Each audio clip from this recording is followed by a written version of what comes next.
A day in my life as a UMAC student na isa lang subject. Tara guys, samahan ako sa biyahe ko. Siyempre bago tayo bumiyahe, kailangan natin magsuot ng jacket. Sa init ba naman ang panahon ngayon eh. Ewan ko na lang kung hindi masunog yung balat mo. Tsaka sayang yung project ko guys, kumarawan lang dong ulit ako. Then siyempre wag natin kalimutan yung balaklava para hindi kumapit sa mukha natin yung mga alikabok o kaya usok na lang gagaling sa truck. Tsaka lastly siyempre yung helmet. Ayun ang pinakawag natin kakalimutan para sa safety natin yan.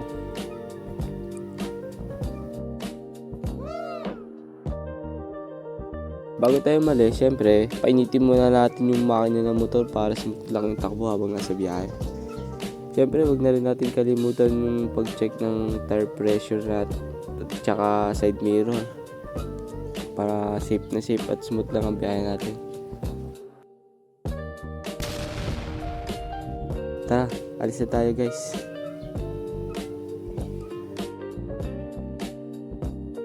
Alam nyo ba, napapansin ko habang bumabiyahe ako papuntang school, iba't ibang klase ng environment ang nakikita ko.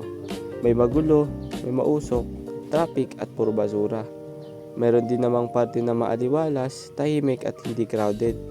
Dito talaga nagsisink in sa utak ko na may malaking epekto talaga ang environment sa araw-araw na buhay ng tao. Gaya ng bumabiyahe sa araw-araw. Alam nyo ba na isa ito sa mga ecology law? Ang law na tinutukoy rito ay ang law number 8. Ibig sabihin, your environment is you. This law emphasizes that the way you care from the environment is a direct reflection of you.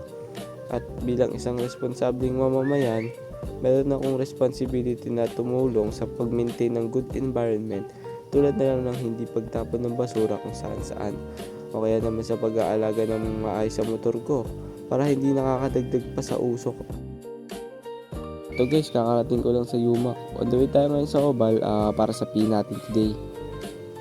Ito na nga, sinasabi ko kanina. Tingnan nyo, may mga hindi nagtatapon ng basura sa tamang tapunan. Nako, remember that even simple action that can help the environment. Kaya kung kaya natin pulutin yung mga basura na hindi sa atin, malaking bagay na ito. We must maintain the Clego all the time, lalo sa mga share public space tayo. So ito na nga, katapos lang ng P namin, pagod, pawis at gutom inaabot ko dun. Kaya naman, punta tayo ngayon sa stall para bumili ng paborito kong toge. Ibaba ang presyo ng toge. Kidding aside, going back sa topic natin kanina, bibigyan ko kayo ng isang ecological fact.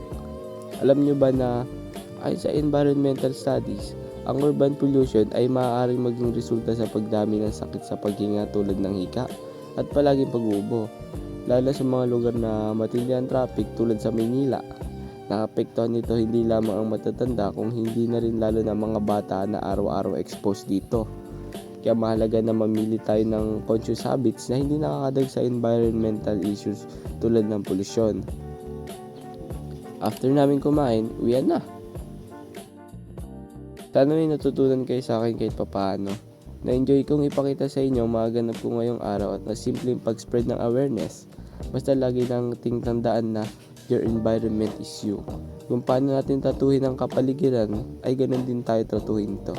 Kahit safe sa inyo, kita-kita tayo sa daan. Thank you for watching. Bye-bye vlog.